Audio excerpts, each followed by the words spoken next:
মনের মধ্যে দৃঢ় সংকল্প থাকলে ভগবানও আমাদের সাহায্য করেন। ছোট্ট একটি পাখির দৃঢ় সংকল্পের কাহিনী। আজকের গল্প টিপটিপ পাখির সমুদ্র শোষণ। সমুদ্রের ধারে এক টিপটিপ পাখি তার বউকে নিয়ে থাকতো। বউয়ের যখন ডিম পাড়বার সময় হলো তখন সে টিপটিপকে জিজ্ঞাসা করলো, হ্যাঁ গো, ডিম আমি কোথায় পারবো? টিপটিপ বলল, কেন, সমুদ্রের ধার ছাড়া আর কোথায় পারবে? এখানেই ডিম পাড়ো। বউ ভয় পেয়ে বলল, সে কি বলছো? সমুদ্র যে ডিম ভাসিয়ে নিয়ে যাবে। টিপটিপের আত্মমর্যাদায় ঘা লাগলো। সে বলল, কি, সমুদ্রের এত বড় আস্পর্ধা? সে আমার ডিম ভাসিয়ে নেবে? একবার নিয়ে যাক না, দেখুক না নিয়ে গিয়ে। আমি সমুদ্রকে শুষে ফেলে ডিম বের করে আনবো। বউ বলল, তুমি ছোট্ট একটা পাখি, সমুদ্রের সঙ্গে তুমি পারবে কেন? বউয়ের কথা শুনে টিপটিপ ভয়ানক রেগে গিয়ে বলল, আমার বউ হয়ে কথা বলতে তোমার লজ্জা হলো না? কি আর বলবো, তুমি স্ত্রী জাতি, তোমাকে বধ করতেও পারিনে, নইলে আমাকে কাপুরুষ বলবার পরিণতি যে কি তা তোমাকে দেখিয়ে দিতাম। বউ কি আর করে, টিপটিপের কথার ওপর তো আর কথা চলে না। সে অগত্যা সমুদ্রের পাড়েই ডিম পাড়ল। টিপটিপ এবার বেরুবে খাবারের খোঁজে।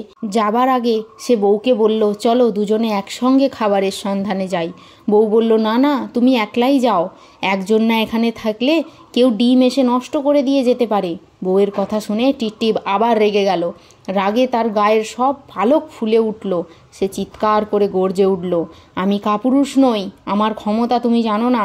কার এমন সাহস আছে যে আমাদের ডিম নষ্ট করবে? তার প্রাণের ভয় নেই? যাকগে, এখনও সব কথা থাক, চলো আমার সঙ্গে। এই বলে বউকে সঙ্গে নিয়ে টিপটিপ খাবারের সন্ধানে চলে গেল। ছোট্ট একটা পাখি, এত আস্ফালন দেখে সমুদ্রের বড় কৌতূহল হলো। সে ভাবল, ডিমগুলো আমি লুকিয়ে রেখে দিই, এইবার দেখতে হবে টিপটিপ ফিরে এসে কি করে। এই ভেবে সমুদ্র তার জলের তলায় ডিমগুলোকে লুকিয়ে রাখলো। পাখিরা ফিরে এসে দেখল সমুদ্রের ধারে ডিম নেই।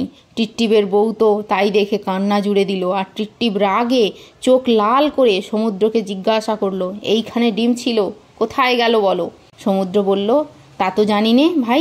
টিপটিপ বলল, বটে, নিশ্চয়ই তুমি জানো ডিম কোথায় আছে। আমি বলছি, তুমি তোমার জলের তলায় ডিমগুলোকে লুকিয়ে রেখে দিয়েছো। ভালো চাও তো এক্ষুনি ডিমগুলো বের করে দাও, নহলে তোমার সমস্ত জল আমি শুষে ফেলে ডিম বের করে আনবো। আমার ক্ষমতা তুমি তখন টের পাবে। এই বলে টিপটিপ আর তার বউ বিন্দু বিন্দু করে সমুদ্রের জল ঠোঁটে তুলে ফেলতে লাগলো। একবার তারা ঠোঁটে করে জল নিয়ে বালিতে ফেলছে, পরের বার ঠোঁটে করে বালি নিয়ে সমুদ্রে ফেলছে। আহার নিদ্রা ত্যাগ করে দিন রাত তারা এইভাবেই সমুদ্র শোষণ করতে লাগলো। তখন চারিদিক থেকে পাখিরা এসে তাদের জিজ্ঞাসা করতে লাগলো, এ কোন কাজ তোমরা করছো? তারা বলল, আমরা সমুদ্র শোষণ করছি। সমুদ্র আমাদের ডিম চুরি করেছে, তাই তাকে শোষণ করে আমরা সেই ডিম উদ্ধার করব। পাখিরা বলল, ভাই, এইভাবে কতটুকু জল তোমরা শুষে নিতে পারবে? 7 জন্ম ধরে চেষ্টা করলেও 1 ঘড়ার বেশি জল তুলতে পারবে না। টিপটিপ তখন চোখ পাকিয়ে বলল, দূর হও এখান থেকে, বাজে কথা শুনবার আমাদের সময় নেই। যদি আমাদের সাহায্য করতে চাও তাহলে কথা ছেড়ে আমাদের সঙ্গে কাজে লেগে যাও।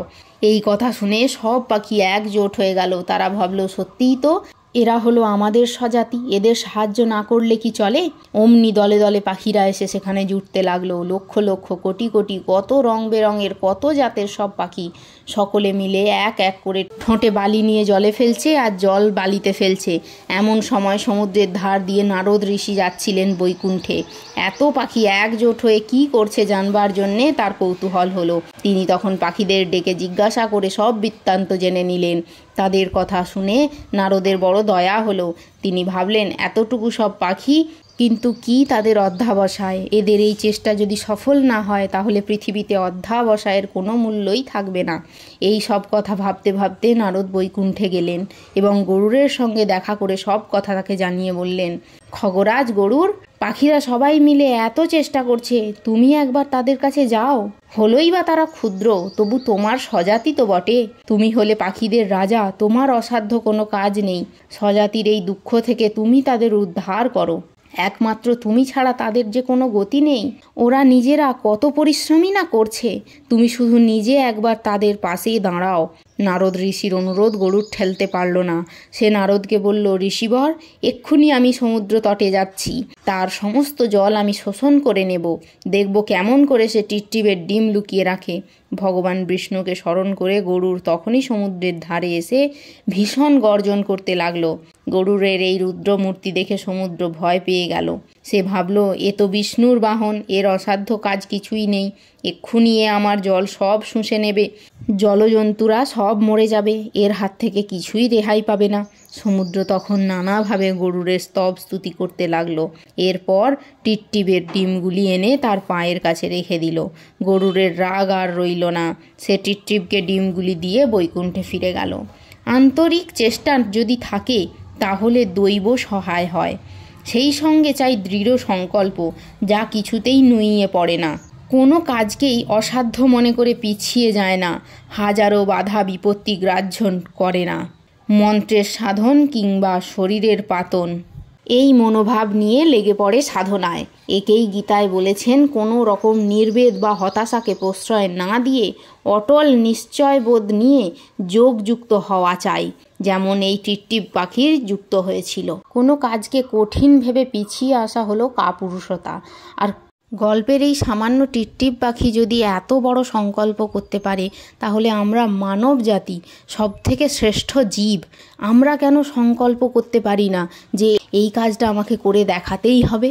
তাই যে কোনো কাজে দৃঢ় সংকল্প থাকলে, মনের জোর থাকলে অবশ্যই তা সফল হয়। ধন্যবাদ।